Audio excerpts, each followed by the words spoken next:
हर हर महादेव, हर हर महादेव। ओम नमः शिवाय। नमस्कार दोस्तों, स्वागत है आपका बलवीर कोट्स चैनल में। प्रिय दोस्तों, आज हम आपको एक ऐसी कथा का श्रवण करने जा रहे हैं जो सुनने मात्र से आपके जीवन में सुख, संपत्ति और धन की वर्षा होगी। लेकिन अगर आप सभी को ऐसी कथाएं पसंद है और ऐसी ही आध्यात्मिक जानकारियां आपको अच्छी लगती है, सनातन धर्म के बारे में पसंद है, तो आप इस चैनल को बलवीर कोट्स सब्सक्राइब कर लीजिए। हर हर महादेव, हर हर महादेव। दोस्तों, क्या आप ये जानना चाहते हैं कि मृत्यु के बाद आपकी आत्मा कहां जाएगी, या फिर ये किस संसार में किए हुए किस पाप की आपको नरक में क्या सजा मिलेगी? अगर आपका उत्तर है तो बता दें कि सनातन धर्म के गरुड़ पुराण में आपके इस तरह के सभी जिज्ञासाओं के उत्तर अच्छी तरह से समझाए गए हैं। आपकी जानकारी के लिए बता दें कि गरुड़ को कश्यप ऋषि का पुत्र और भगवान विष्णु का वाहन माना जाता है। एक बार गरुड़ ने भगवान विष्णु से प्राणियों की मृत्यु, यमलोक यात्रा और नरक योनियों आदि के बारे में अनेक गुण और रहस्ययुक्त प्रश्न पूछे, जिनके उत्तरों को संकलित कर ये पुराण रचा गया था। आज हम आपके लिए लेकर हाजिर है गरुड़ पुराण के इसी अनमोल ज्ञान की एक संकलन प्रस्तुति। दोस्तों, वैसे तो सनातन धर्म में मृत्यु के बाद गरुड़ पुराण सुनने का विधान है, लेकिन अगर आपके मन में यह भी प्रश्न है कि क्या जीते जी गरुड़ पुराण को पढ़ना या सुनना उचित है, तो इसके उत्तर के साथ ही शुरुआत करेंगे। आज के इस वीडियो की नमस्कार और बलवीर कोट्स पर आप सभी का एक बार फिर स्वागत है। क्या जीते जी गरुड़ पुराण पढ़ना चाहिए? गरुड़ पुराण में भगवान विष्णु और उनके वाहन गरुड़ के बीच बातों का वर्णन किया गया है। दोस्तों, अक्सर देखने को मिलता है कि जब किसी परिवार में किसी की मृत्यु हो जाती है या कोई मृत्यु शैया पर होता है, तो गरुड़ का पाठ कराया जाता है और यही सब देखकर लोगों के मन में भय घर कर जाता है। मेरे प्रिय बच्चे, तुम्हारी भी कोई इच्छा हो और तुम अपने इच्छाओं को जल्दी से जल्दी पूरा करना चाहते हो, तो अब भी टाइप करें महादेव जी का भाग्यशाली अंक 333। हर हर महादेव। कि जीवित मनुष्य गरुड़ पुराण का न तो पाठ ही कर सकता है और न ही इसे अपने पास रख सकता है। परंतु दोस्तों, सच यह नहीं है, क्योंकि गरुड़ पुराण के शुरुआत में ही इसके पाठ करने से संबंधित महात्मा के बारे में बताया गया है, जिसके अनुसार यदि कोई जीवित मनुष्य अपने जीवन में इस पवित्र पुराण का पाठ करता है, तो विद्या, यश, सौंदर्य, लक्ष्मी, विजय और आरोग्य आदि के विषय में ज्ञान की प्राप्ति होती है। जो मनुष्य इसका नियमित पाठ करता है या सुनता है, वह सब कुछ जान जाता है और अंत में उसे स्वर्ग की प्राप्ति होती है। जो मनुष्य एकाग्रचित होकर इस महापुराण का पाठ करता है, सुनता है अथवा सुनता है, या जो इसको लिखत है अथवा लिखाता है, यह पुस्तक के ही रूप में इसे अपने पास रखता है, वह यदि धर्मार्थी है तो उसे धर्म की प्राप्ति होती है, और यदि वह अर्थ का अभिलाषी है तो अर्थ प्राप्त करता है। जिस मनुष्य के हाथ में यह महापुराण विद्यमान है, उसके हाथ में ही नीतियों का भंडार है। जो प्राणी पुराण का पाठ करता है या इसको सुनता है, वह भोग और मोक्ष दोनों को प्राप्त कर लेता है। इस महापुराण को पढ़ने एवं सुनने से मनुष्य के धर्म, अर्थ, काम और मोक्ष, इन चारों पुरुषार्थों की सिद्धि हो जाती है। इस महापुराण का पाठ करके या इसको सुनकर पुत्र चाहने वाला पुत्र प्राप्त करता है तथा कामना की इच्छुक अपनी कामना प्राप्ति में सफलता प्राप्त कर लेता है। बंध्या स्त्री यानी जिस स्त्री को संतान सुख न मिला हो, वह पुत्र, कुंवारी, कन्या, सज्जन, पति तथा भोग चाहने वाला भोग प्राप्त करता है। विद्यार्थी को विद्या, विजय, गोशु को विजय, ब्रह्मत्यादि से युक्त, पापी पाप से विशुद्धि को प्राप्त होता है। इतना ही नहीं, मंगल कामना करने वाला व्यक्ति अपना मंगल, गुणों का इच्छुक व्यक्ति गुण कार्य करने वाला, अभिलाषी मनुष्य कवित्व शक्ति और जीवन का सार तत्व चाहने वाला व्यक्ति सार तत्व प्राप्त करता है। ज्ञानार्थी संपूर्ण संसार का मर्दन करने वाला ज्ञान प्राप्त करता है। पक्षी श्रेष्ठ गरुड़ के द्वारा कहा गया, यह गरुड़ पुराण धन्य है। यह तो सबका कल्याण करने वाला है। जो मनुष्य महापुराण के एक श्लोक का पाठ करता है उसकी अकाल मृत्यु नहीं होती। इसके मात्र आधे श्लोक का पाठ करने से निश्चित ही शत्रु का शह हो जाता है। इसलिए यह गरुड़ पुराण मुख्य और शास्त्र सम्मत पुराण है। विष्णु धर्म के प्रदर्शन में गरुड़ पुराण के समान कोई दूसरा पुराण नहीं है। जैसे देवों में जनार्दन श्रेष्ठ है, वैसे ही पुराणों में यह गरुड़ पुराण हरि के तत्व निरूपण में मुख्य कहा गया है। इस गरुड़ पुराण में हरि ही प्रतिपाद्य है, इसलिए हरि ही नमस्कार करने योग्य है, हरि ही शरण्य है और वे हरि ही सब प्रकार से सेवा करने योग्य है। यह गरुड़ पुराण बड़ा ही पवित्र और पुण्यदायक है। यह सभी पापों का विनाशक एवं सुनने वालों की समस्त कामनाओं का पूरक है। इसका सदैव श्रवण करना चाहिए। जो मनुष्य इस महापुराण को सुनता या इसका पाठ करता है, यह निष्पाप होकर यमराज की भयंकर यातनाओं को तोड़कर स्वर्ग को प्राप्त करता है। तो दोस्तों, अब आप ही बताइए कि ये कैसे संभव है कि अगर कोई मनुष्य अपने जीवन काल में इस पवित्र पुराण का नियमित पाठ करता है तो उसके साथ कोई अशुभ चीज हो। दोस्तों, अगर मेरी माने तो यह महज एक भ्रम है और कुछ भी नहीं। इसलिए बिना किसी भय के अगर संभव हो तो इस पवित्र पुराण का नियमित पाठ करें और अपने जीवन को खुशहाल बनाएं। इस महापुराण का नियमित पाठ करने का सबसे बड़ा लाभ यह है कि मनुष्य जीवन और मृत्यु के बाद होने वाले रहस्यों को बड़ी ही आसानी से समझा जा सकता है। मेरे प्रिय बच्चे, तुम्हारी भी कोई इच्छा हो और तुम अपनी इच्छाओं को जल्दी से जल्दी पूरा करना चाहते हो तो अब भी टाइप करें महादेव जी का भाग्यशाली अंक 333 हर हर महादेव। क्योंकि गरुड़ पुराण में मनुष्य द्वारा जीवित रहते हुए किए जाने वाले कर्मों के बारे में बताया गया, अर्थात बताया गया है कि कौन सा कर्म अच्छा है और कौन सा बुरा। इसके अलावा इस पुराण में मृत्यु के बाद मिलने वाली सजाओं के बारे में भी बताया गया है। यानी ये कहा जा सकता है कि इस पुराण में वर्णित बातों को यदि संपूर्ण मानव जाति खुद में आत्मसात कर ले तो एक अच्छे समाज का निर्माण किया जा सकता है। मृत्यु के बाद आत्मा के साथ क्या होता है? गरुड़ पुराण में वर्णित कथा के अनुसार एक दिन भगवान विष्णु के वाहन गरुड़ उनसे पूछते हैं कि हे नारायण, मैं यह जानना चाहता हूं कि मृत्यु के बाद आत्मा का क्या होता है और वह जीवात्मा कितने दिनों के बाद यमलोक पहुंचती है। तब श्री हरि गरुड़ से कहते हैं, हे गरुड़, जब किसी जीव की मृत्यु होती है तब उसकी आत्मा 47 दिनों तक इधर उधर भटकने और कई यात्राओं को सहने के बाद यह लोक पहुंचती है। आगे वो ये भी कहते हैं कि जब किसी जीव की मृत्यु नजदीक आती है तो सबसे पहले उसकी आवाज जाती है और जब अंतिम समय आता है तो मरने वाले व्यक्ति को कुछ समय के लिए दिव्य दृष्टि मिलती है। इस दिव्य दृष्टि के मिलने के बाद मनुष्य सारे संसार को एक रूप में देखने लगता है। उसकी सारी इंद्रियां शिथिल हो जाती है। जिसके बाद मृत्यु के समय यमलोक से 2 यमदूत आते हैं। यमदूतों को देखते ही आत्मा डर से हाहा करने लगती है और शरीर से बाहर निकल जाती है। जैसे ही आत्मा शरीर को त्यागती है, वैसे ही यमराज के दूत जीवात्मा के गले में पाश बांध देते हैं और फिर वो उस जीवात्मा को लेकर यमलोक चले जाते हैं। गरुड़ पुराण की माने तो अगर मरने वाली जीवात्मा पवित्र हो तो उसे परमात्मा खुद अपने वाहन से लेने आते हैं।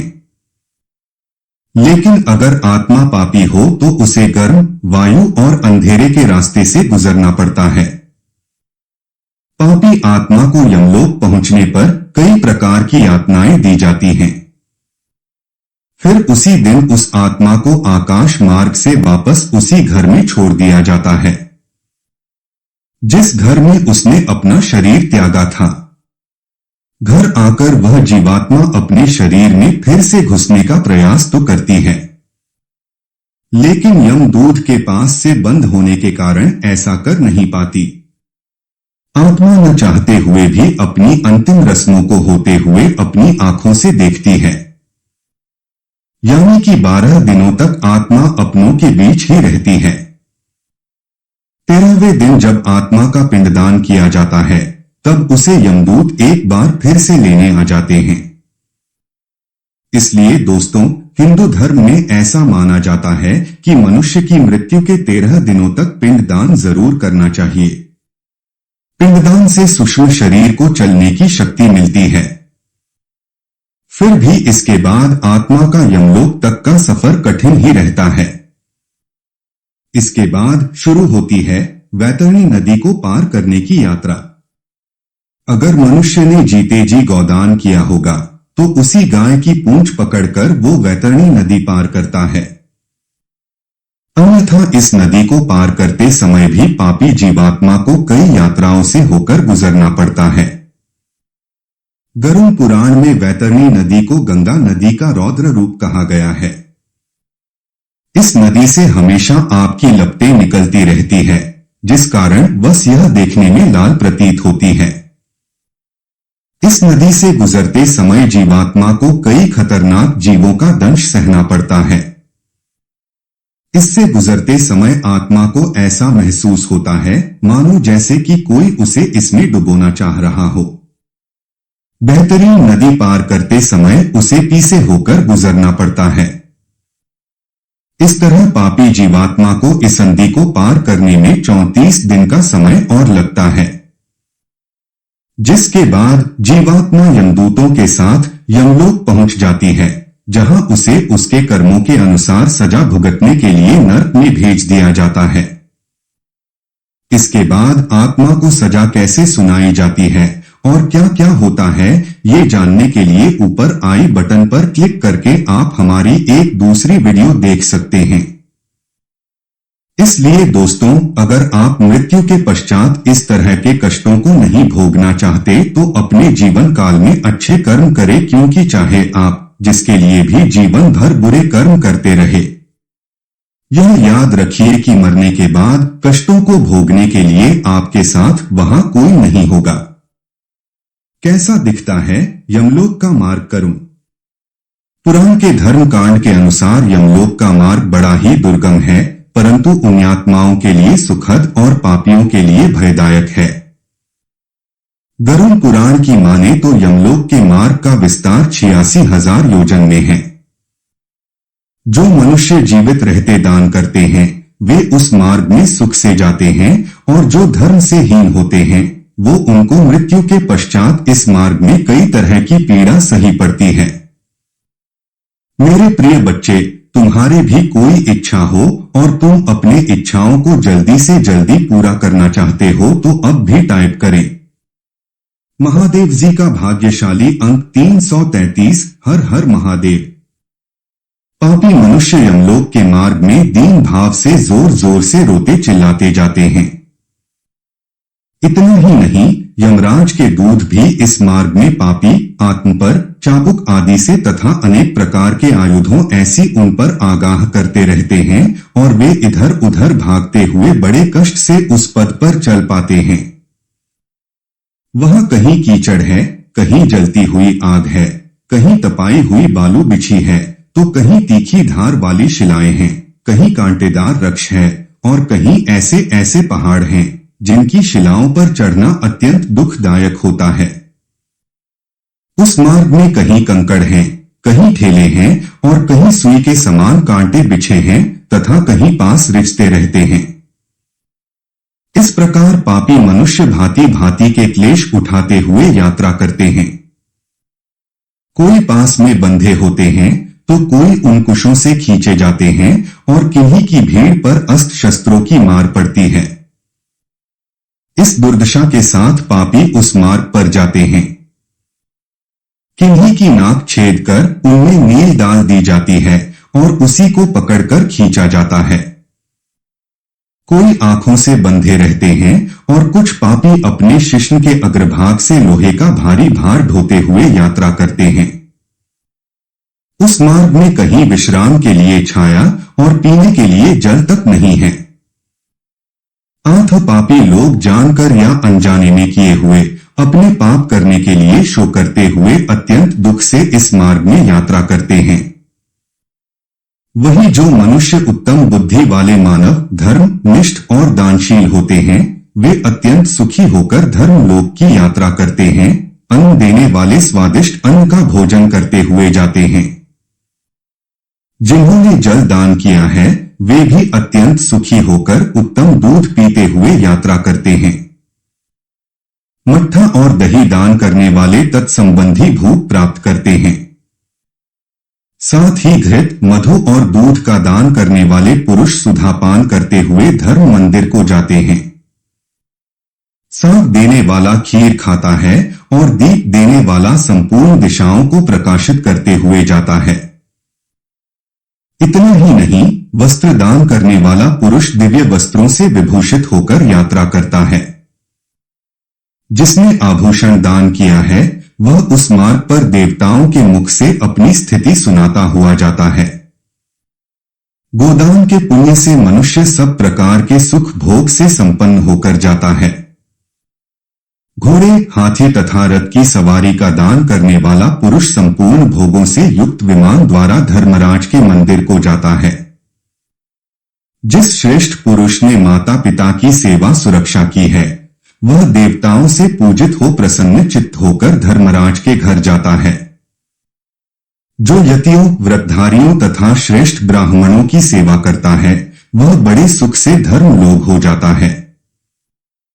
जो संपूर्ण भूतों के प्रति दया भाव रखता है वह दुज देवताओं से पूजित हो सर्व भोग संबंधित विमान द्वारा यात्रा करता है, विद्या दान में तत्पर रहता है, वह ब्रह्मा जी से पूजित होता हुआ जाता है। पुराण पाठ करने वाला पुरुष मुनिश्चरों द्वारा अपनी स्थिति सुनता हुआ यात्रा करता है।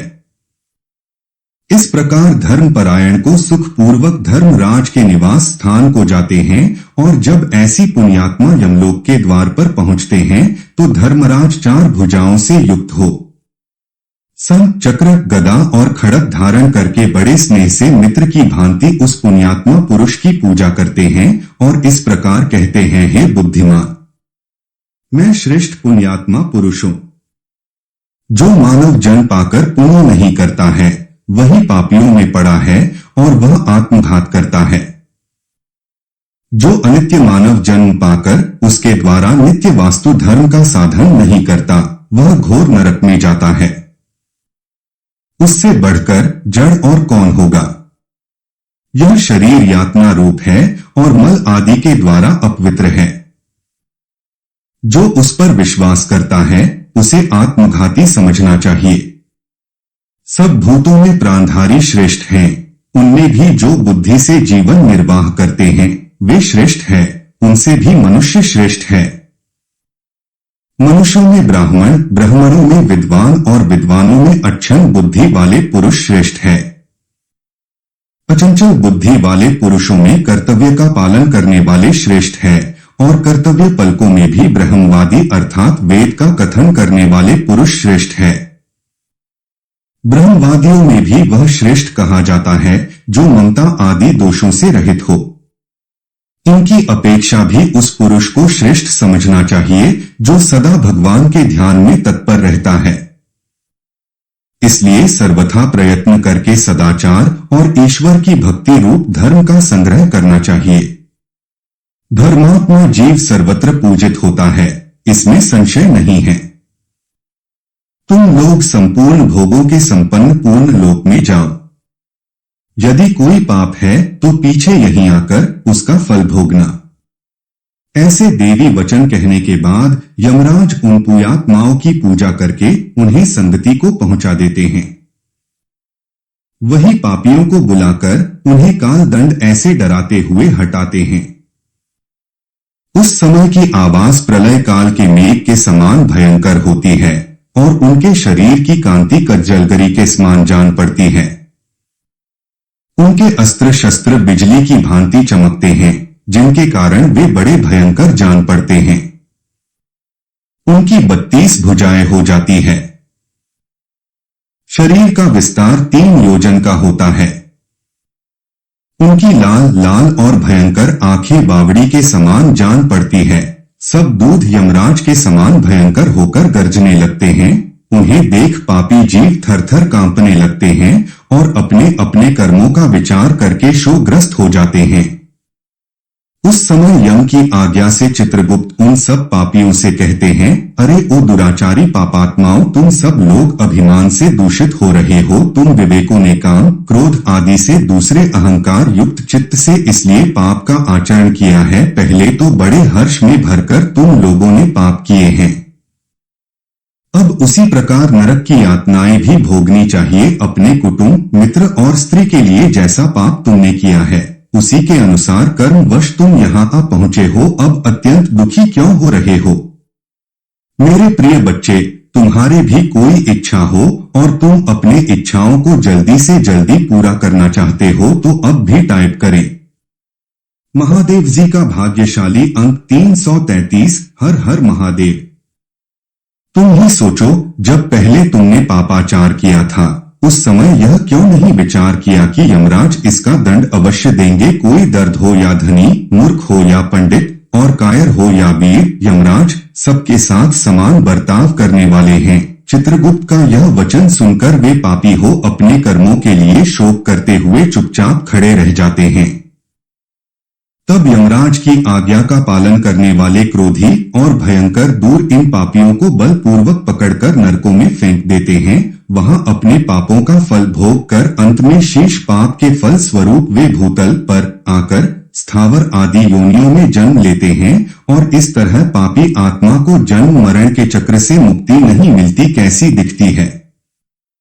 वैतरणी नदी गरुण पुराण के धर्मकांड के प्रेत कल्प अध्याय के अनुसार एक दिन पक्षी श्रेष्ठ गरुण भगवान श्री कृष्ण से पूछते हैं कि हे प्रभु, मृत्यु लोक और यम लोक के बीच जो वैतरणी नदी स्थित है उससे जीवात्मा का क्या संबंध है और उन्हें इस नदी में किस तरह की सजा भुगतनी पड़ती है और पापी आत्मा इससे कैसे पार करते हैं?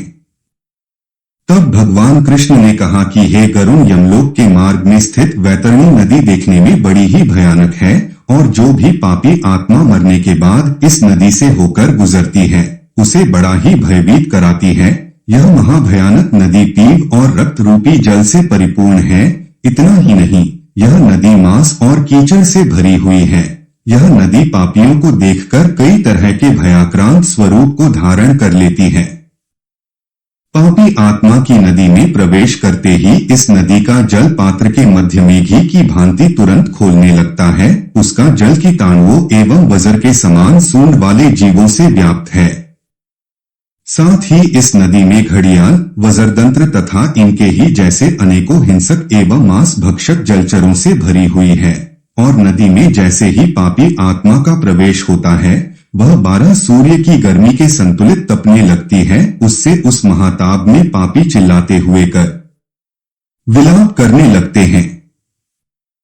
ताप के कारण पापी आत्मा अपनों को पुकारने लगती है और जब कोई उसके पास नहीं आता तो वो उस भयंकर धूप में इधर उधर भागने लगती है और तब उसे ताप बर्दाश्त नहीं होता तो वह आत्मा उस दुर्गंध पूर्ण जल में डुबकी लगाती है और अपनी आत्मग्लानि से व्यथित होती है।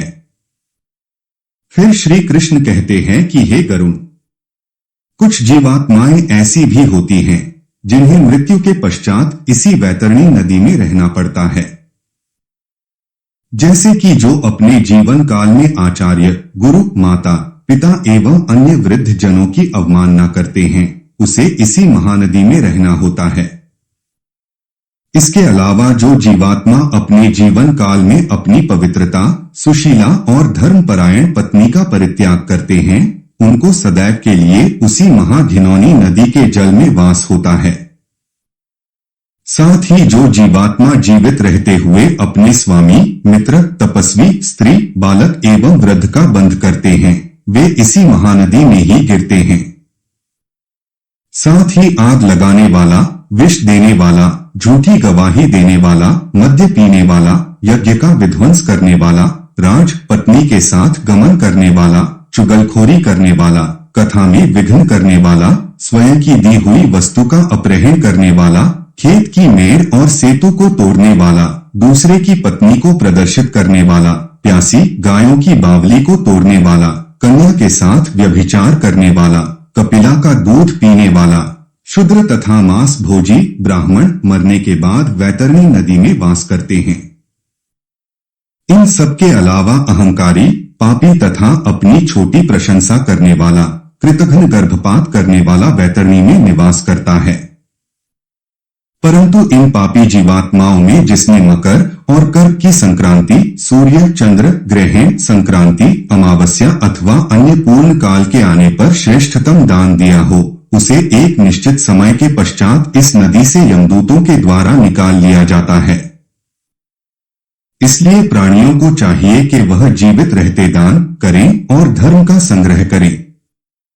इसके अलावा जो जीवात्मा जीवित रहते हुए गोदान करता है, यानी काले अथवा लाल रंग को 2 काले रंग के वस्त्रों से आच्छादित करके ब्राह्मणों को दान दे देता है, उसे भी इस नदी की यातनाओं से मुक्ति मिल जाती है।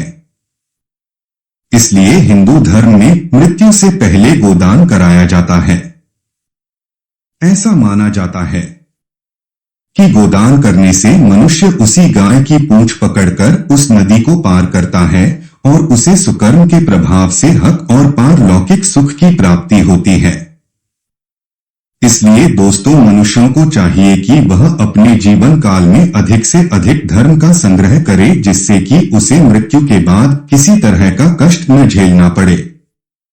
कैसा दिखता है यमलोक? गरुड़ पुराण में जब गरुड़ भगवान श्री हरि विष्णु से यमलोक के विषय में प्रश्न करते हैं, तब उत्तर में भगवान यमलोक तक जाने वाले रास्तों और यमलोक की व्याख्या करते हैं। तो आइए जानते हैं भगवान विष्णु ने यमलोक का वर्णन किस प्रकार किया है। वास्तव में यमलोक उन्हीं आत्माओं को ले जाया जाता है जो पापी होते हैं। यमलोक में यमराज निवास करते हैं, जिन आत्माओं ने अच्छे कर्म किए होते हैं, जैसे दया, दान आदि, उनको स्वर्ग लोक की प्राप्ति होती है। जब किसी पापी व्यक्ति की मृत्यु का समय निकट होता है, तब यमराज के दूत उसके पास आते हैं और जैसे ही आत्मा शरीर से बाहर निकलती है, यमदूत आत्मा को अपने साथ यमलोक ले जाते हैं। यमदूतों का रूप बहुत ही भयंकर है। ये डरावने दिखते हैं और आत्मा को प्रताड़ित करते हुए यमलोक लेकर जाते हैं। इसका अर्थ है कि शरीर त्यागते ही पापी आत्माओं को प्रताड़ना मिलना आरंभ हो जाती है। यमदूत जिन रास्तों से आत्मा को यमलोक लेकर जाते हैं, ये रास्ते भी बहुत डरावने और कष्टदायी हैं। आत्मा को राहत प्रदान करने वाली एक भी वस्तु इन रास्तों पर नहीं पाई जाती। इन रास्तों में भयंकर गर्मी होती है और पानी की एक बूंद से लेकर वृक्ष की छाया तक कुछ भी नहीं मिलता। यह मार्ग पिघले हुए, लावा के समान तपते हुए, कांटों से भरे हुए और भूमि अग्नि के समान गर्म है। रास्ते में मिलने वाली प्रताड़नाओं से आत्मा अपने परिजनों को बहुत याद करती है और भावों में बहकर तड़पने लगती है और दोस्तों, ऐसे कष्टों को सहन करते हुए अंतत आत्मा यमलोक पहुंचती है। आइए अब जानते हैं गरुड़ पुराण के अनुसार यमलोक कैसा है। यमलोक 86,000 योजन के क्षेत्र में फैला हुआ है। हमारी गणना के अनुसार एक योजन लगभग 1000 किलोमीटर के बराबर है। यमलोक के 4 द्वार हैं। दक्षिण और दक्षिण पश्चिम में यमपुरी है। यमपुरी की दीवारें इतनी शक्तिशाली है कि इन्हें भेजना असंभव है और यहां यमराज की अनुमति के बिना देवता भी नहीं प्रवेश कर सकते। यमपुरी में यमराज समेत उनके सभी दूतों के निवास स्थान हैं। गरुड़ पुराण में उल्लेखनीय है कि यमपुरी बिजली के समान चमकती है। मेरे प्रिय बच्चे, तुम्हारे भी कोई इच्छा हो और तुम अपने इच्छाओं को जल्दी से जल्दी पूरा करना चाहते हो तो अब भी टाइप करें। महादेव जी का भाग्यशाली अंक 333। हर हर महादेव। भगवान विष्णु यमराज के भवन का व्याख्यान करते हुए कहते हैं कि यमराज के भवन की चमक स्वर्ण के समान है और यहाँ हमेशा कर्णप्रिय ध्वनि सुनाई देती रहती है। अनगिनत प्रकार के पुष्प इस भवन को सुगंधित करते रहते हैं। इस भवन में एक बेहद आकर्षक सिंहासन है जहां स्वयं यमराज विराजमान होते हैं और अनेक गंधर्व और अप्सराएं उनकी सेवा के लिए उपस्थित रहते हैं। यहां पर यमराज की सभा भी लगती है। गरुड़ पुराण के अनुसार इस सभा में केवल धर्म के मार्ग पर चलने वाली आत्माएं प्रवेश कर सकती हैं। ऐसी आत्माएं जिन्होंने कभी असत्य न कहा हो, वे आध्यात्मिक प्रवृत्ति की हो, शांत स्वभाव की हो और जिन आत्माओं ने दान पुण्य किया हो, उनको ही यमराज की सभा में आने का अवसर प्राप्त होता है।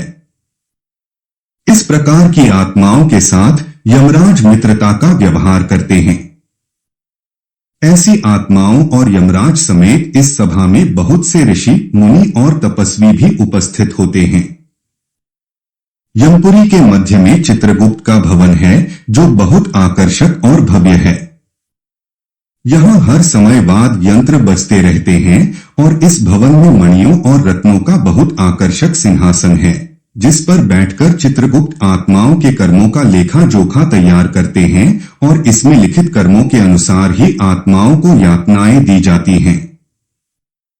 कैसी होती है यमराज की सभा?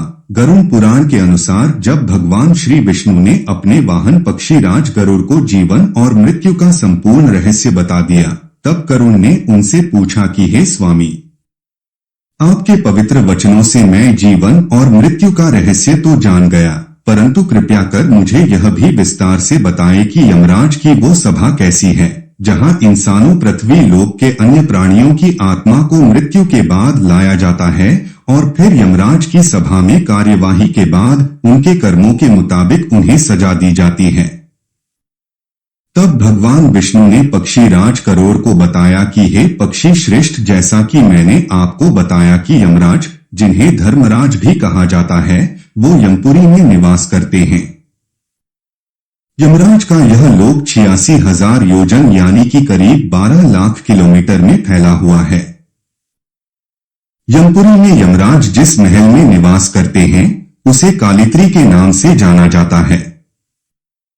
यमराज के इस भवन का निर्माण देवशिल्पी भगवान विश्वकर्मा द्वारा किया गया है। यहां यमराज की सभा होती है जिसमें आने वाली आत्माओं को उनके कर्मों के आधार पर न्याय मिलता है। इस राजमहल में यमराज जिस सिंहासन पर बैठते हैं उस सिंहासन को विचार भू कहा जाता है। यमराज का यह महल चौकोर है। देवशिल्पी भगवान विश्वकर्मा द्वारा बनाया गया यह महल 1000 योजन में फैला हुआ है। देखने में यह महल चमकती हुई बिजली और सूर्य के तेजस्वी स्वरूप के समान पूरी दिव्यमान है। उस पुरी में धर्मराज का जो भवन है वह स्वर्ण के समान कांतिमान है। 500 योजन ऊंचा और 1000 खंभों वाला यमराज का यह भवन कई तरह की मणियों से सुसज्जित है। सैकड़ों घंटों की ध्वनियां उस भवन में हमेशा गूंजती रहती है। यहां पर शीतल मंद वायु बहती रहती है जिनके बीच अनेक प्रकार के उत्सव और व्याख्यान होते हैं। धर्मराज का यह लोक अवैध माना जाता है। यह लोक इतना सुरक्षित है कि यहां असुर तो क्या, देवता भी यमराज की मर्जी के बिना प्रवेश नहीं कर सकते। यमराज की सेवा में लगे दूतों को यमदूत कहा जाता है। यमलोक के द्वारपाल को धर्मध्वज कहा जाता है। यहां महान और काल पुरुष नाम के 2 प्रमुख रक्षक हैं।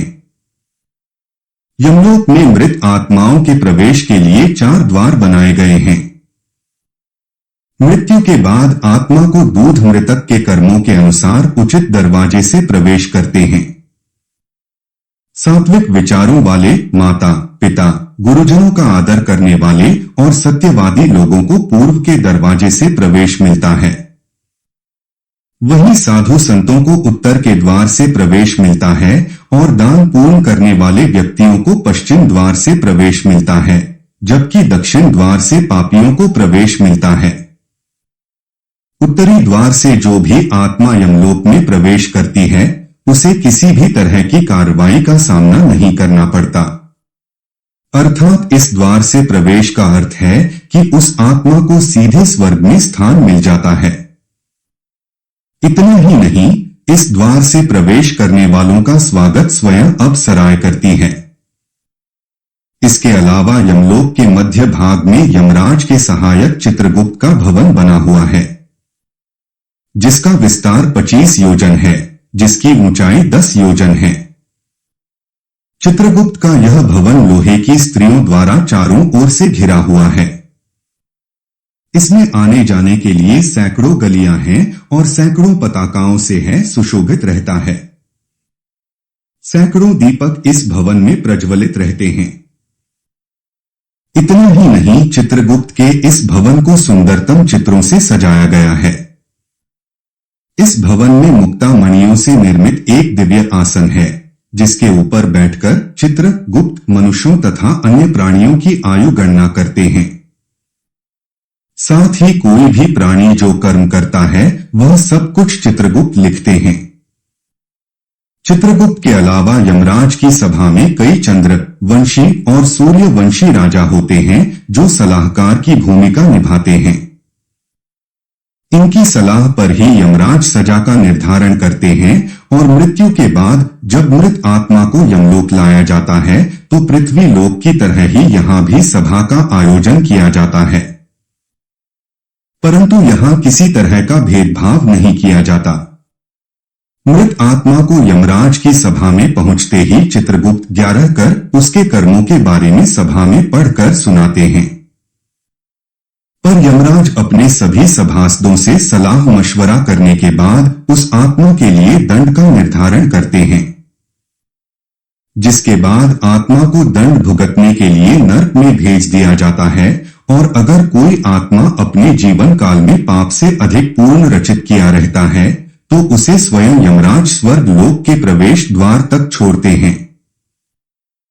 लेकिन दर्शकों, आपको ये भी बता दूं कि मृत्यु के पश्चात जब आत्मा को यमलोक ले जाया जाता है तो उन्हें अपने कर्मों के हिसाब से मार्ग में भी कई तरह की यातनाओं का सामना करना पड़ता है, क्योंकि ऐसा माना जाता है कि मृत्यु लोक से यमलोक तक का मार्ग बड़ा ही दुर्गम है। इस मार्ग में हमेशा अग्नि दहकती रहती है और जब कोई पापी आत्मा इस मार्ग से होकर गुजरती है तो उसका पाप जलने लगता है, जिसकी वजह से उसके पाप में फोड़े हो जाते हैं जो बड़ी ही पीड़ादायक होते हैं। जबकि पुण्यात्मा को यही मार्ग शीतलता प्रदान करती है। इस मार्ग में वृक्षों की कोई छाया भी नहीं है जहां वह विश्राम कर सके। इतना ही नहीं, दुरात्मा के लिए उस मार्ग में अन्नादि की भी व्यवस्था नहीं है जिससे वह अपने प्राणों की रक्षा कर सके। इस मार्ग में जल होते हुए भी पापी आत्मा को जल दिखाई नहीं देता जिससे वह अपनी प्यास बुझा सके, जबकि पुण्य आत्मा को इस मार्ग में वह सब कुछ मिलता है जो उसने जीवित रहते हुए दान किया था। इसलिए हिंदू धर्म में कहा गया है कि मनुष्य को चाहिए कि वह अपने से अधिक वस्तुओं का दान करे ताकि उसे मृत्यु के पश्चात किसी भी तरह की तकलीफों का सामना न करना पड़े, क्योंकि मृत्यु के पश्चात मनुष्यों के साथ साथ वही जाता है जो उसने अपने जीवन काल में पाप या पुण्य अर्जित किया होता है। कैसे मिलता है स्वर्ग? और गरुड़ पुराण के धर्म कांड के प्रीतकल भाग में मृत्यु के बाद मृत आत्मा के साथ होने वाले सभी कार्यों का वर्णन किया गया है। इसी भाग पक्षी श्रेष्ठ गरुड़ के पूछने पर भगवान श्री हरि अर्थात विष्णु जी ने मृत्यु के पश्चात कैसे आत्मा को कहाँ जगह मिलती है इसके बारे में भी बताया है। गरुड़ पुराण के अनुसार जो मनुष्य जीवित रहते गलत काम करते हैं या फिर दुष्ट होते हैं वो नरक जाते हैं और जो लोग अच्छा काम करते हैं वह स्वर्ग जाते हैं। स्वर्ग जिसे देवताओं का निवास स्थान माना जाता है। जो बुरे कर्म करते हैं उन्हें नरक में ले जाकर बहुत ही बुरी तरीके से दंडित किया जाता है, जबकि अच्छे कर्म करने वाले मनुष्यों को स्वर्ग में सभी तरह की सुख सुविधाएं उपलब्ध कराई जाती है। भगवान विष्णु बताते हैं कि जिन आत्मा को स्वर्ग में स्थान मिलता है उन्हें यमराज स्वयं अपने भवन से स्वर्ग के द्वार तक छोड़ने आते हैं, जहां अप्सराएं उनका स्वागत करती हैं। इसके अलावा ऐसे लोग जो दूसरों के बारे में सोचते हैं और जीवन भर पर उपकार करते हैं, उन्हें मृत्यु के पश्चात बिना किसी संदेह के स्वर्ग मिलता है। वहीं जो लोग सिर्फ अपने बारे में सोचते हैं और जीवन भर किसी दूसरे का हित नहीं करते, ऐसे मनुष्यों को मृत्यु के पश्चात नरक में स्थान मिलता है, जहां यमदूत उन्हें कई तरह की यातनाएं देते हैं। साथ ही जो लोग समाज के लिए कुएं, तालाब, प्याऊ और मार्ग आदि का निर्माण करवाते हैं, उन्हें भी मृत्यु के बाद स्वर्ग में ससम्मान स्थान दिया जाता है। वहीं जो लोग हुए तालाब, प्याऊ और मार्ग आदि को हानि पहुंचाते हैं, ऐसे दुष्ट लोगों को मृत्यु के पश्चात नरक में ले जाया जाता है।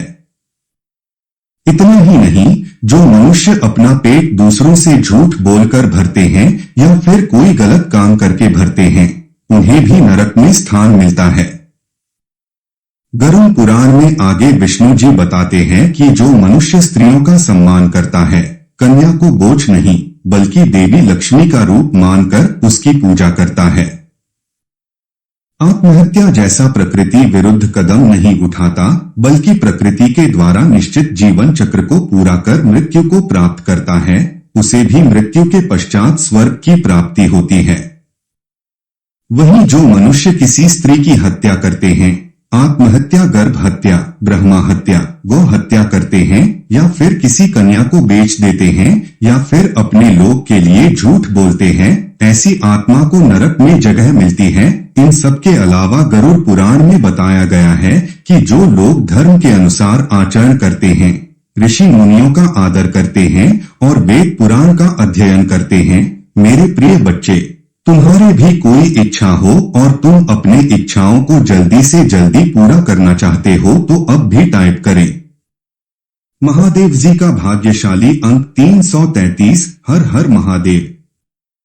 उन्हें भी मृत्यु के बाद स्वर्ग में स्थान प्राप्त होता है, जबकि जो लोग धर्म को नहीं मानते उसकी निंदा करते हैं, साथ ही ऋषि मुनियों वेद पुराण की निंदा कर उसका मजाक उड़ाते हैं, वो नरक जाते हैं।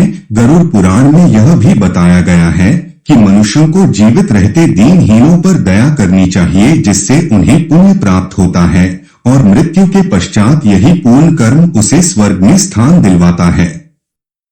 लेकिन कई ऐसे व्यक्ति होते हैं जो अनाथ, गरीब, बच्चों, बूढ़े आदि पर दया नहीं दिखाते, ऐसे लोग नरक में जाते हैं। इसके अलावा गरुड़ पुराण में यह भी बताया गया है कि मनुष्य जब भोजन करे तो उससे पहले उसे किसी न किसी को अवश्य भोजन कराना चाहिए, या जब भी कोई उसके दरवाजे पर दीनहीन व्यक्ति खाना मांगने या पानी मांगने आए तो उसे अवश्य खाना खिलाएं और उसकी प्यास बुझाएं। इससे मनुष्य को अक्षय पूर्ण की प्राप्ति होती है। और जो मनुष्य ऐसा काम नहीं करता बल्कि अपने दरवाजे पर आए ऐसे लोगों को अपमानित करता है, तो वह स्वतः अपने लिए नरक के दरवाजे खोल लेता है। साथ ही गरुड़ पुराण में भगवान विष्णु ने यह भी बताया कि जो मनुष्य जीवित रहते अपनी आय का एक निश्चित हिस्सा दूसरों पर खर्च करता है या जो ब्राह्मण साधु संतों को दान करता है, वह मृत्यु के पश्चात बिना किसी रुकावट के स्वर्ग पहुंचता है। और जो जीवन भर गीता का पाठ करवाता है या करता है या फिर धर्म, कर्म, पूजा पाठ, भगवत भजन में संलग्न रहता है, उसे स्वर्ग में स्थान मिलता है। इसके अलावा जो मनुष्य अपन गुरुजनों और माता पिता के पूरे मन लगाकर सेवा करता है, उसे भी मृत्यु के पश्चात स्वर्ग में स्थान मिलता है। इसीलिए तो कहा गया है कि माता पिता और गुरुजनों के चरणों में ही स्वर्ग है।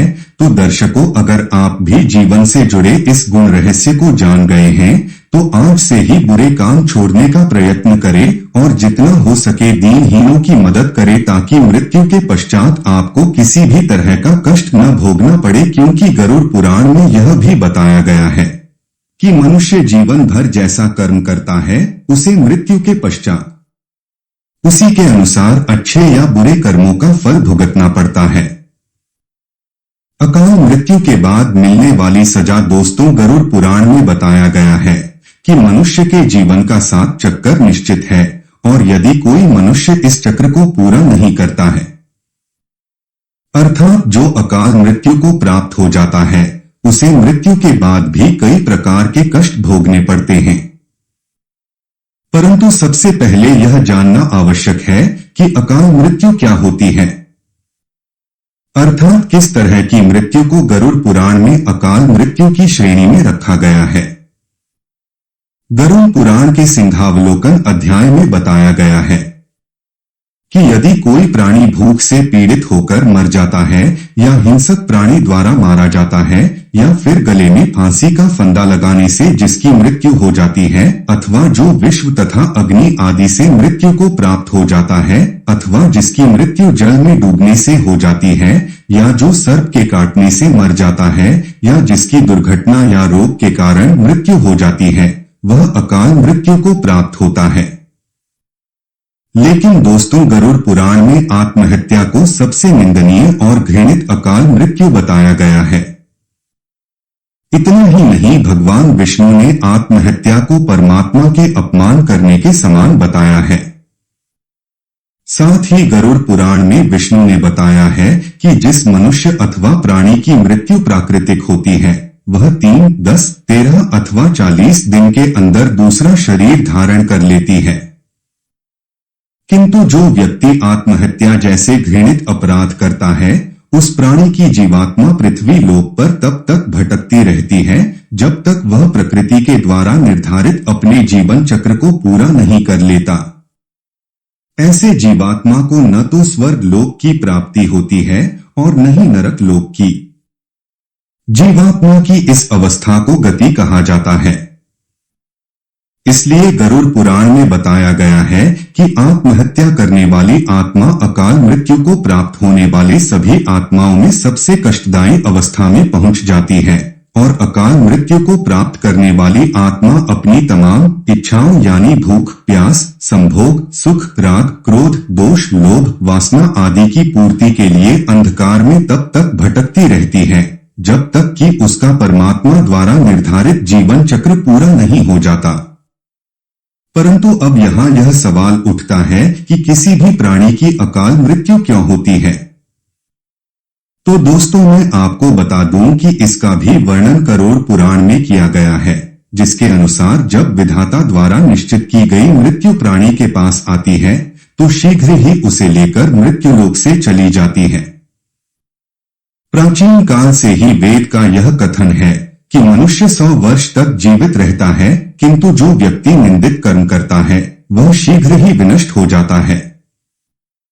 जो वेदों का ज्ञान न होने के कारण वंश परंपरा के सदाचार का पालन नहीं करता है, जो आलस्य वर्ष कर्म का परित्याग कर देता है, जो सदैव त्याज्य कर्म को सम्मान देता है, जो जिस किसी घर में भोजन कर लेता है और जो पर स्त्री में अनुरक्त रहता है, इसी प्रकार के अन्य महादोषों से मनुष्य की आयु क्षीण हो जाती है। श्रद्धाहीन, अपवित्र, नास्तिक, मंगल का परित्याग करने वाले परद्रोही असत्यवादी ब्राह्मण की मृत्यु अकाल में ही यमलोक ले जाती है। प्रजा की रक्षा न करने वाला धर्माचरण से ही क्रूर, व्यसनी, मूर्ख, वेदानुशासन से पृथक और प्रजापीड़क क्षत्रिय यम का शासन प्राप्त होता है। ऐसे दोषी ब्राह्मण एवं क्षत्रिय मृत्यु के वशीभूत हो जाते हैं और यम यात्रा को प्राप्त करते हैं। जो अपने कर्मों का परित्याग तथा जितने मुख्य आचरण हैं उनका प्रत्याग करता है और दूसरे के कर्म में निरत रहता है, वह निश्चित ही अकाल मृत्यु को प्राप्त करता है। और जो शूद्र दुज सेवा के बिना अन्य कर्म करता है वह भी निश्चित समय से पहले यम लोक जाता है। तो ये हो गई अकाल मृत्यु और उससे मिलने वाले कष्टों की बात। चलिए अब जानते हैं कि अकाल मृत्यु के बाद कौन सी आत्मा किस योनि में भटकती रहती है। गरुड़ पुराण में बताया गया है कि जो पुरुष अकाल मृत्यु को प्राप्त करता है तो वह भूत, प्रेत, पिशाच, कुष्मांडा, ब्रह्मा, राक्षस, बेताल या क्षेत्रपाल योनि में भटकता रहता है। जबकि कोई स्त्री अकाल मृत्यु को प्राप्त होती है तो वह भी इसी तरह की योनि में भटकती रहती है, लेकिन उसे अलग अलग नामों से जाना जाता है। जैसे कि यदि कोई नवयुवती, स्त्री या प्रसूता अकाल मृत्यु को प्राप्त होती है तो वह चुड़ैल बन जाती है। वहीं जब किसी कुमारी कन्या की अकाल मृत्यु हो जाती है तो उसे देवी योनि में भटकना पड़ता है। इन सबके अलावा गरुड़ पुराण में अकाल मृत्यु के कारणों से मृत आत्मा के शांति हेतु कई तरह के उपाय बताए गए हैं। गरुड़ पुराण में बताया गया है कि अकाल मृत्यु को प्राप्त करने वाली आत्मा हेतु उनके परिवारजनों को नदी या तालाब में तर्पण करना चाहिए। साथ ही मृतात्मा की इच्छा की पूर्ति के लिए पिंड दान अथवा सत्कर्म जैसे दान, पुण्य अथवा गीता का पाठ करवाना चाहिए। यह कार्य कम से कम 3 वर्षों तक चलते रहने चाहिए। साथ ही वर्षी आने पर भूखे ब्राह्मणों बालकों को भोजन भी कराना चाहिए ताकि मृत आत्मा को जल्द से जल्द मुक्ति मिल सके। वैसे दुर्घटना, रोग या अन्य किसी भी प्रकार की अकाल मृत्यु को रोकना तो हम इंसानों के वश में तो है नहीं, लेकिन आत्महत्या को हम रोक सकते हैं। जब भी आपके मन में आत्महत्या करने का ख्याल आए तो उससे पहले उससे जुड़े परिणामों को अवश्य जान लें, क्योंकि अक्सर लोग यही सोचकर आत्महत्या जैसा कदम उठाते हैं कि उन्हें सभी कष्टों से मुक्ति मिल जाएगी, लेकिन अज्ञानता के कारण वो नहीं जानते कि मृत्यु के बाद उन्हें वर्तमान में हो रहे कष्टों से ज्यादा ही कष्ट भोगना पड़ेगा। मां के गर्भ से ही सीखने लगता है। शिशु गरुड़ पुराण के धर्मकांड के प्रीत कल्प अध्याय में पक्षीराज गरुड़ जब भगवान विष्णु से पूछते हैं कि हे प्रभु, जब कोई आत्मा दूसरा शरीर धारण करने से पहले अपनी मां के गर्भ में होती है तो वह कैसा महसूस करती है? कृपया मुझे विस्तार से बताइए। तब भगवान विष्णु गरुड़ से कहते हैं, हे गरुड़, गर्भस्थ जीव को अपने पूर्व जन्मों का ज्ञान रहता है। वह वहां स्मरण करता है कि आयु के समाप्त होने पर शरीर का परित्याग करके अब मैं मालादि में रहने वाले छोटे छोटे कमी या कीटाणुओं की एक विशेष योनि में स्थित हूं। पहले मैं सरक कर चलने वाले सर्पादि की योनि में पहुंचा, फिर मच्छर हो गया था। उसके बाद 4 पैरों वाला अब्र यह वृषभ नामक पशु बन गया था अथवा जंगली सुकर की योनि में प्रवेश था। इस प्रकार गर्भ में रहते हुए उस जीवात्मा को पूर्ण ज्ञान रहता है, किंतु उत्पन्न होते ही वह तत्काल उसे भूल जाता है। उसे याद आता है कि मैं दूसरे को चलने का विचार करता रहा। मैंने शरीर की रक्षा के लिए धर्म का परित्याग करके द्वितल और चोर वृत्ति का आश्रय लिया। फिर गर्भस्थ जीव को याद आता है कि उसने अपने पिछले जन्म में अत्यंत कष्ट से स्वयं लक्ष्मी को एकत्र किया था, किंतु अभिलाषित धन का उपयोग वह नहीं कर सका और अग्निदेव, अतिथि और बंधु बांधवों को स्वादिष्ट अन्न, फल, गोरस तथा तांबूल देकर के मैं उन्हें संतुष्ट करने में असफल रहा। फिर गर्भस्थ जीव को याद आता है कि इस पृथ्वी पर स्थित त्रिविक्रम भगवान विष्णु की प्रतिमा का दर्शन तो मैंने किया नहीं, उन्हें प्रणाम नहीं किया और न तो उनकी पूजा की। प्रभास क्षेत्र में विराजमान भगवान सोमनाथ की भक्ति पूर्वक पूजा एवं वंदना भी मेरे द्वारा नहीं हुई है। जब ऐसी चिंता गर्भस्थ जीव करता है तब हम दूध उससे कहते हैं कि हे दे धारण, जैसा तुमने किया है उसके अनुसार अपना निस्तार करो। फिर मां के गर्भ में पल रहा जीव स्मरण करता हुआ अपने को कोसते हुए कहता है कि तुमने अपनी कमाई से जो धन अर्जित किया था उसमें से किसी को दान नहीं दिया। पृथ्वी पर रहते हुए तुमने भूमि दान, गोदान, जलदान, फलदान, तांबूल दान अथवा गंध दान भी नहीं किया, तो अब भला क्या सोच रहे हो? तुम्हारे पिता और पितामह मर गए।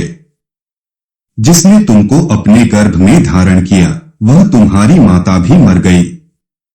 तुम्हारे सभी बंधु भी नहीं रहे, ऐसा तुमने देखा है। तुम्हारा 5 भौतिक शरीर अग्नि में जलकर भस्म हो गया। तुम्हारे द्वारा एकत्र किया गया संपूर्ण धन धान्य पुत्रों ने हस्तगत कर लिया। जो कुछ तुम्हारा सुभाषित है और जो कुछ तुमने धर्म संचय किया है, वह तुम्हारे साथ है। इस पृथ्वी पर जन्म लेने वाला राजा हो अथवा सन्यासी या कोई श्रेष्ठतम ब्राह्मण हो, वह मरने के बाद पुनः आया हुआ नहीं दिखाई देता है। जो भी इस धरातल पर उत्पन्न हुआ है, उसकी मृत्यु निश्चित है और इसके बाद वह विलाप करने लगता है और वह भगवान से प्रार्थना करता है कि हे प्रभु, जब जन्म के बाद मुझे पुनः मृत्यु को ही प्राप्त होना है, तो फिर मेरा जन्म क्यों हो रहा है? अगर संभव हो तो मुझे इस जीवन मृत्यु के चक्कर से मुक्त करिए।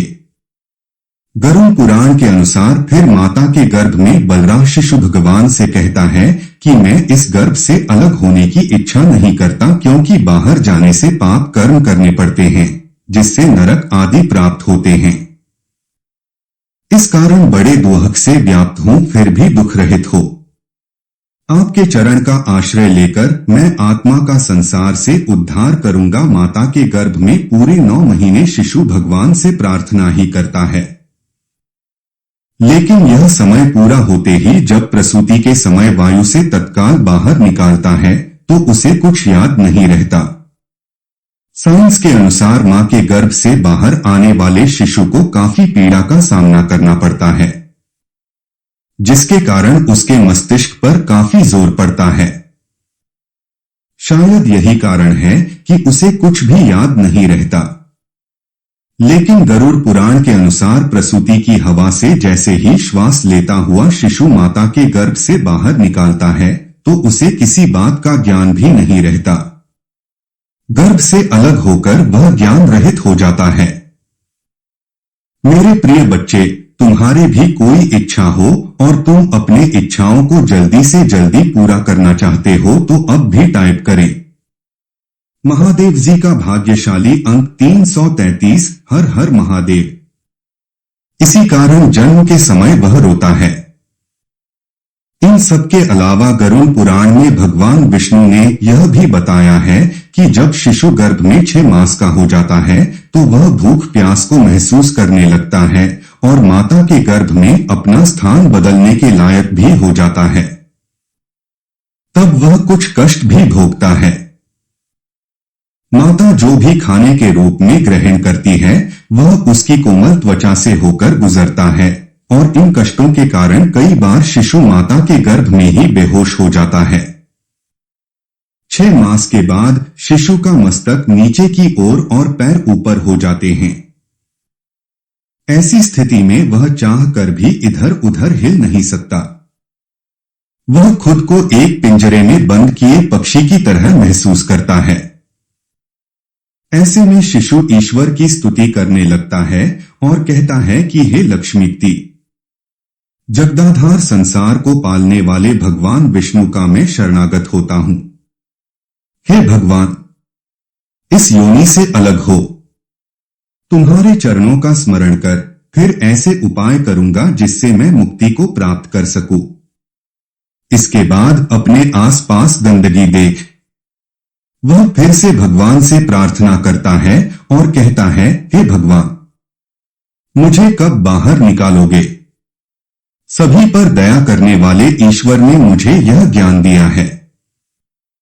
उस ईश्वर की मैं शरण में जाता हूं, इसलिए मेरा पुनः जन्म मरण होना उचित नहीं है।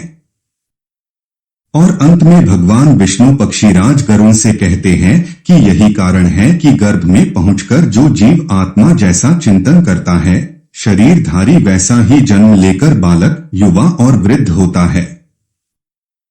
यदि गर्भ में सोची गई बात सांसारिक व्याह मोह के कारण विस्मृत हो जाती है, तो पुनः मृत्यु काल में उसकी याद आ जाती है।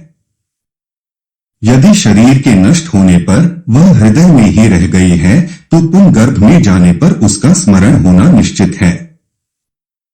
तो दोस्तों, आज के इस संकलन प्रस्तुति में फिलहाल इतना ही। उम्मीद है गरुड़ पुराण के इस दिव्य ज्ञान को जानकर आपको धर्म के बारे में कुछ नया जानने को अवश्य मिला होगा। इस वीडियो को बोलते समय कोई त्रुटि हो तो हम क्षमा चाहते हैं। हर हर महादेव, हर हर महादेव। दोस्तों, उम्मीद करते हैं आज की वीडियो से आपको लाभ अवश्य होगा। वीडियो आपको अच्छी लगी हो तो लाइक कर दीजिए और ज्यादा से ज्यादा इस वीडियो को अपने फैमिली और दोस्तों के साथ शेयर कीजिए। चैनल पर पहली बार आए हैं तो चैनल बलबीर कोट्स को सब्सक्राइब कर लीजिए और बेल बटन को भी प्रेस कर लीजिए। इससे ये होगा कि इस तरह की सभी वीडियोस के नोटिफिकेशन आपको सबसे पहले मिलेंगे। महादेव जी का पूर्ण आशीर्वाद पाने के लिए कमेंट में अभी टाइप करें हर हर महादेव, हर हर महादेव, हर हर महादेव। ओम नमः शिवाय। नमस्कार दोस्तों।